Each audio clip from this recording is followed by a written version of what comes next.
ये second 6 semester वालों के लिए है। ये आपका जो कोर्स का नाम है मैनेजमेंट ऑफ बेनिफिशियल इंसेक्ट, ठीक है। इसको हिंदी में कहते हैं लाभदायक कीटों का प्रबंधन आप कैसे करेंगे। इसके लिए जो है जो बुकें हैं दो हैं, एक कृषि कीट विज्ञान डॉक्टर वाई के माथुर और डॉक्टर के डी उपाध्याय। एक अभी करंट में आपकी एक बुक आई है लाभदायक कीटों का प्रबंधन, ठीक है। ये भी डॉक्टर के डी उपाध्याय है। आपके जो कोर्स में है बेनिफिशियल इंसेक्ट लाभदायक कीटों में आपका पहला है हनी बी, दूसरा है सिल्क मार्क, तीसरा लाख इंसेक्ट। तो पहले आप आइए हनी बी यानी मधुमक्खी जिसको आप कहते हैं। हमारे देश में मुख्यतः इसकी 4 प्रजातियां पाई जाती हैं। पहला है एपिस डोरसेटा, दूसरा है एपिस इंडिका, तीसरा है एपिस फ्लोरिया, चौथा है मैलीपोना स्पीसीज, ठीक। और हनी बी जो है ये आर्डर हाइमेनोप्टेरा के अंतर्गत आती हैं और इनकी फैमिली है एपीडेई, ठीक है। अब ये जो है एपिस डोरसेटा में आइए। यह जो है इसको हिंदी में सारंग मधुमक्खी भी कहते हैं, सारंग, ठीक है। ये मधुमक्खी हमारे देश के लगभग सभी क्षेत्रों में पाई जाती है और ये सबसे बड़ी होती है, लगभग इसकी लंबाई 20 मिलीमीटर होती है। इसी कारण ये जो है सबसे अधिक मात्रा में ये शहद बनाती है। इसका जो छत्ता होता है वृक्षों की शाखाओं, ऊंची इमारतों, पहाड़ों की गुफाओं में बनाती है, ठीक है। और इसका ये प्रवासनी प्रकृति की होती है, अर्थात जो है ये गर्मियों में पहाड़ों पे चली जाती है और सर्दियों में मैदानी क्षेत्रों में ये छत्ता बनाती है। इसके एक छत्ते से लगभग 15 से 40 किलोग्राम शहद हमें प्राप्त हो जाता है। दूसरा है एपिस इंडिका, इसको हिंदी में भारतीय मौना कहते हैं। ये भी हमारे देश में सभी क्षेत्रों में पाई जाती है। इसकी ये विशेषता होती है कि ये शांत स्वभाव की होती है और ज़्यादातर हमारे देश में इसी को जो है कृत्रिम विधि द्वारा इसी का पालन किया जाता है। यह उससे एपिस डोरसेटा से छोटी होती है जो है। ये घनी झाड़ियों, खोखले पेड़ों के तने, शाखाओं और घरों के छत के नीचे ये जो है अपना छत्ता बनाती है। इसके जो है एक छत्ते से 3 से 4 किलोग्राम जो है वो शहद प्राप्त होता है, ठीक है। तो दो ये आपके मोस्ट इम्पॉर्टेंट है। तीसरा है एपिस फ्लोरिरा, यह एपिस इंडिका से छोटी होती है और तथा भारत के सभी क्षेत्रों में पाई जाती है। इसके एक छत्ते से लगभग 250 ग्राम छत्ता प्राप्त होता है। यह स्पीसीज जो है, यह प्रजाति जो है ये ज़्यादातर ठंडी बर्दाश्त नहीं कर पाती, इसलिए ये मैदानी क्षेत्रों में ये छत्ता बनाती है, पहाड़ी क्षेत्रों में ये छत्ता नहीं बनाती है।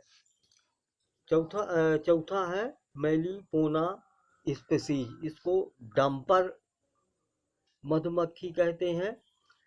डंपर इसलिए कहते हैं कि इसके जो है डंक नहीं होता है, ये सबसे छोटी होती है और ये भी हमारे देश में सभी जगह पाई जाती है, शांत स्वभाव की होती है, ठीक है। ये छत्ता इसका छोटे होने के कारण जो है बहुत कम मात्रा में शहद प्राप्त होता है, ठीक है। इसलिए आर्थिक दृष्टिकोण से इसको पालना उचित नहीं होता है, ठीक है, क्योंकि शहद कम प्राप्त होगी, ठीक है। इसलिए जो है इसको आर्थिक दृष्टिकोण से पालना ठीक नहीं होता। अब आइए, ये हुई स्पीसीज हनी बी की चारों जो मोस्ट इम्पॉर्टेंट है, जिसमें एपिस डोरसेटा और एपिस इंडिका मोस्ट इम्पॉर्टेंट है, ठीक है। अब आइए economic importance of honey bee, ठीक है। मधुमक्खियों का आर्थिक महत्व क्या है, ठीक है। हनी बी का मुख्य रूप से तीन मुख्य रूप से इम्पोर्टेंस है, पहला मधु मिलता है जिसको शहद कहते हैं, दूसरा बी वैक्स जो है जिसको मोम प्राप्त होती है, तीसरा जो है कृषि के देश में होता है, जो भी जितनी भी फसलें हैं वो हनी बी जो है सबसे ज़्यादा ये पॉलिनेशन करती हैं, ठीक है, परागण, ठीक है। तो अब आइए हनी मधु, हनी बी जो है मधु जो है मधुमक्खियों के द्वारा जो है ये रंगहीन और बादामी कलर का होता है, जिसमें लगभग 78% शुगर पाई जाती है। जो शुगर होती है ये दो रूप में, ग्लूकोज और फ्रक्टोज के रूप में जो है ये हनी बी में जो है वो सारी मधु जो शहद में पाई जाती है।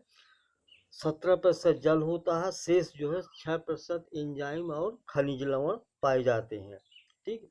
जो शहद एकत्र करने का काम जो है मुख्य रूप से आपका जो वर्कर बीज होते हैं, श्रमिक मधुमक्खियाँ, ठीक है, जैसे इनके जो परिवार में क्वीन, ड्रोन और श्रमिक, ठीक है, 3 प्रकार के मतलब सदस्य होते हैं, जिसमें जो हनी मधु कलेक्शन का काम है, जो मुख्य रूप से जो है ये आपका वर्कर श्रमिक मधुमक्खियाँ ये कार्य करती हैं, ठीक है। इसके बाद ये आइए वी वैक्स, इसको हिंदी में कहते हैं मोम, ठीक है। मोम जो है ये श्रमिक जो मधुमक्खियाँ होती हैं, ये उदर के इनके उदर के निम्न तल पर जो है वैक्स ग्लैंड मोम ग्रंथियाँ पाई जाती हैं, ठीक है, जो उदर के जो स्टर्नाइट्स एक खंड होता है पर सूख कर ये जमा होता रहता है, ठीक है। इसे लेग्स के टांगों की सहायता से ये टार्सस पर स्थित बालों की सहायता से छुड़ाकर जो है ये मुंह तक पहुंचाया जाता है, जहां पर जो है मैंडिबल्स द्वारा जो है मोम को लचीला बनाया जाता है, जिससे जो है ये जो अपना ये छत्तों की दीवारों तथा ये पोस्ट बनाते हैं, जिससे हनी भी भरा जाता है, ठीक है। मोम का प्रयोग जो है जैसे क्रीम पॉलिश है, कार्बन पेपर बनाने में किया जाता है, कुछ जो है जैसे इलेक्ट्रॉनिक का सामान है, ठीक है, के रूप में इनका भी प्रयोग किया जाता है। तीसरा ये पॉलिनेशन, पॉलिनेशन परागण जो है ये मधुमक्खियों से होने वाला एक तरह से अप्रत्यक्ष रूप से लाभ होता है। इनके द्वारा जो है फसलों में जो है 80 से 90% का परागण होता है, ठीक। ये हुआ economic importance of honey bee. अब आइए सोशल लाइफ, सामाजिक जीवन, identification and life cycle of honey bee. Honey bee हमेशा छत्ता बनाकर रहती है, एक तरफ से उसको कॉलोनी कह सकते हैं, कॉलोनी बनाकर अपने परिवार में रहते हैं। इनके परिवार में सदस्यों की संख्या जो होती है लगभग जो है 30,000 से 50,000 होती है, जिसमें क्वीन एक, रानी एक, ड्रोन जो है ये 200 से 300 तक होते हैं, और शेष जो है सबसे ज़्यादा जो है श्रमिक होते हैं, वर्कर हनी बी सबसे अधिक होते हैं। इनके जीवन चक्र, अब आइए लाइफ हिस्ट्री, इनके जीवन चक्र में 4 अवस्थाएं होती हैं, एग, लार्वा, प्यूपा और एडल्ट, ठीक है। अब आइए लाइफ, जो वंश वृद्धि का काम है, अर्थात परिवार में सदस्यों की संख्या बढ़ाना, ये मुख्य रूप से रानी का काम होता है। बसंत ऋतु आते ही जो है रानी जो है, नहीं चलिए इसको रहने दीजिए, हाँ, इसके 4 अवस्थाएं, एग, लार्वा, प्यूपा और एडल्ट, ठीक है। हाँ, मैथुन क्रिया के बाद, मैथुन क्रिया जो है के बाद जो है रानी जो है ये लंबे पतले और अंडाकार हल्के पीले रंग के अंडे मतलब देती है। रानी एक कोष्ठ में एक ही अंडे देती है और ये जो है 3 से 4 दिन बाद जो है ये अंडे पककर फूटते हैं, जिनसे लार्वा निकलते हैं। ठीक है। लार्वा ये पतले लंबे हल्के पीले रंग के होते हैं। वर्कर हनी जो श्रमिक मधुमक्खियाँ होती हैं, इन्हें खाने में 2 से 3 दिन तक जो है रॉयल जेली देती है लार्वा को। इसके बाद जो है पराग और मधु दिया जाता है। और जिन लार्वा को रानी पुत्री बनाना होता है, अर्थात रानी बनाना होता है, उनको 2 से 3 दिन तक रॉयल जेली दी जाती है। ठीक है। लार्वा 5 से 6 दिन में पूर्ण विकसित होकर ये जो है प्यूपा में बदल जाते हैं। ठीक है। पूर्ण विकसित जो है लार्वा जो है अपने ऊपर एक कोकून बना लेता है। कोकून के अंदर ये जो है लार्वा प्यूपा अवस्था में बदलता है। प्यूपा अवस्था 17 से 14 दिन की होती है। इसके बाद ये जो है एडल्ट में परिवर्तित होते हैं। अब एडल्ट में जब ये परिवर्तित होते हैं तो 3 प्रकार के जो है सदस्य होंगे। पहला है क्वीन, दूसरा है ड्रोन और तीसरा है वर्कर, श्रमिक मधुमक्खियाँ। एडल्ट में आइए क्वीन। एक छत्ते में केवल एक ही रानी होती है, जो आकार में अन्य सदस्यों से सबसे बड़ी होती है। ठीक है। इसका मुख्य कार्य है मतलब संतान में वंशाग्रज को बढ़ाना। इसलिए इसको जो है रानी माता या क्वीन मदर भी कहते हैं। इसके जननांग पूर्ण विकसित, आकार बड़ा, पंख छोटे होते हैं और उदर फूला होने के कारण जो है यह छत्ते में रहना पसंद करती है। ठीक है। इसके डंक अविकसित अंडरूपक ओविपोजिटर पूर्ण रूप से विकसित होता है। यह अपने जीवन में सिर्फ एक ही बार मैथुन उड़ान के लिए जो है मैथुन क्रिया के लिए उड़ान भरती है। इसके बाद जो है छत्ते में आकर फर्टिलाइज्ड और अनफर्टिलाइज्ड जो है अंडे देती रहती है। फर्टिलाइज्ड एग्स जो है वर्कर्स अर्थात श्रमिक मधुमक्खियाँ और डाटर क्वीन और एवं ठीक है। और अनफर्टिलाइज्ड एग से जो है मतलब अनिषेचित अंडों से जो है मुख्य रूप से ड्रोन उत्पन्न होते हैं। और फर्टिलाइज्ड एग से डाटर क्वीन यानी रानी पुत्रियाँ और वर्कर्स श्रमिक वर्कर। ठीक है। क्वीन उनको जिनको बनाना होता है उनको जो है रॉयल जेली दी जाती है लार्वल स्टेज में। ये जो है श्रमिक जो छत्ते में पहले से श्रमिक मधुमक्खियाँ होती हैं वो लालन पोषण करती हैं जो है लार्वा का। तो जिनको क्वीन बनाना होता है उन्हीं को जो है रॉयल जेली दी जाती है। ठीक है। रानी का जो जीवन चक्र होता है 2 से 5 साल का होता है और रानी प्रतिदिन जो है 2 से 2000 अंडे प्रतिदिन देती है। और जब ये कमज़ोर हो जाती है तो ये अंडे देना बंद कर देती है।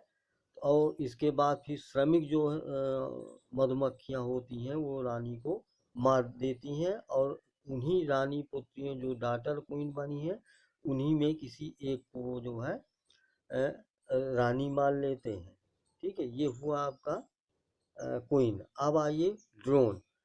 ये रानी से छोटे होते हैं, आंखें बड़ी, उदर गोल होता है, काला, जननांग पूर्ण विकसित लेकिन मोम ग्रंथियां, पराग थैली और डंक अनुपस्थित होते हैं। ये एक छत्ते में 15 से 200 तक होते हैं तथा अनफर्टिलाइज्ड अनिषेचित अंडों से इनका मतलब उत्पन्न होते हैं। इनका मुख्य कार्य होता है रानी के साथ मैथुन क्रिया करना। ठीक। और ये जो है वर्कर द्वारा एकत्रित भोजन पर मतलब निर्भर रहते हैं। ठीक है। और जो है शीत ऋतु में ठंडी ऋतु में जब भोजन में कमी होने लगती है, जो श्रमिक मधुमक्खियाँ होती हैं वो इनको बाहर कर देती हैं, भोजन की कमी के कारण इनको हटा देती हैं। अब आइए वर्कर। श्रमिक मधुमक्खियाँ इनका छत्ते में सबसे ज़्यादा इनकी संख्या होती है और ये फर्टिलाइज्ड एग से निकली हुई मादाएं होती हैं, एक तरफ से फीमेल होते हैं और ये बांझ होती हैं, अर्थात ये जो है बच्चे नहीं दे सकती।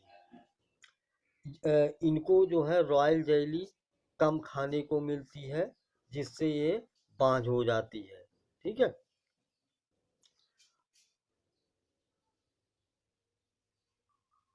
इनकी निम्नलिखित विशेषताएं होती हैं। आकार में छोटी पतली होती हैं, उदर में डंक होता है और उदर की निचली सतह पर मोम ग्रंथियां पाई जाती हैं। दूसरा है मकरंद चूसने के लिए मुखांग विकसित होते हैं और इनका जो मैंडिबल्स होता है चम्मच के आकार में परिवर्तित होता है, ताकि जो है फूलों से जो है ये पराग एकत्र कर सकें। ठीक है। पराग संचय के लिए इनकी जो है पिछली टांगे जो है होती हैं, ठीक है, पिछली टांगों में मेटाथोरेक्स की टांगे जो है ये जो है उसमें रूपांतरित रहती हैं, जिससे जो है पराग एकत्र कर सके। अब आइए फंक्शन ऑफ वर्कर। वर्करों का क्या काम होता है? नंबर 1 है छत्ता बनाना और उसका मरम्मत करना। दूसरा है मधु एवं पराग एकत्र करना। तीसरा छत्ते के अंदर शिशुओं अथवा लार्वा को पालन करना और अन्य सदस्यों की देखभाल करना। और चौथा है छत्ते के मतलब जो अदर शत्रु दूसरे शत्रु ना आने पाए जो है उसकी रक्षा करना।